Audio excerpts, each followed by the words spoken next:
Today we're going to cover the deadlift. I'm going to keep it really simple.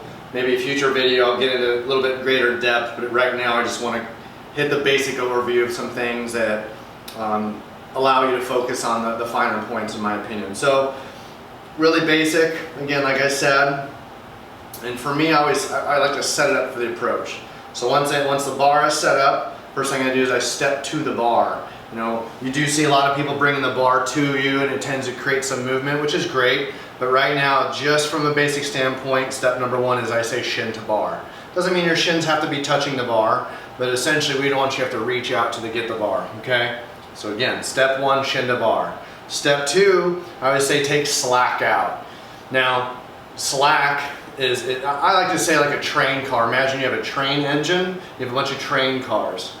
Right, when that engine takes off, you hear that clanging. That's what we want to avoid in the shoulders and the hips and the knees and all those sort of things.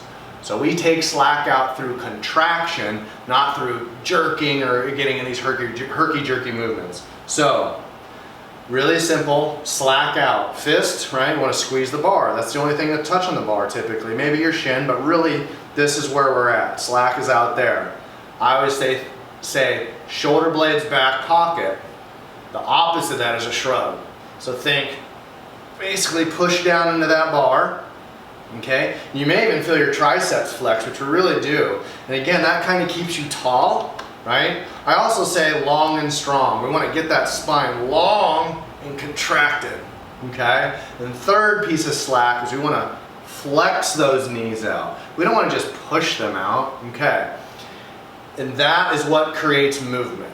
Right? Once we take the slack out, now again, use that train analogy. Imagine that train car has taken all the slack out of those train cars. So the moment that train car moves, everything moves. Okay? We don't want to kind of move in. We don't want to move in stages. We want to move all at once. Okay? And we want to be sure that when we contract, we're moving in the right direction. Again, so it's going to look something like this: shin to bar. Okay, and I'm not going to rush to get down. I'm going to take my time, get my hands where I want them, make a fist, shoulder blades down, back pocket, and my knees come out. Okay, you do it all at once. Okay, squeeze, shoulder blades, knees, like this.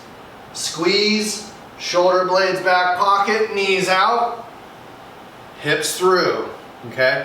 What we would like to avoid is pushing the hips through parallel, because again, what we're trying to do is go up with it and then set the hips under the load. We don't want to try to push through the load because then we end up trying to shrug this position, okay? So again, review. What I like to do is kind of treat it like almost like stepping up the batter's box or stepping up to a free throw. I like to even practice as part of my warm-up. I'm going to step to the bar, big deep breath, hands to the bar, squeeze, knees, shoulder blades, finish up.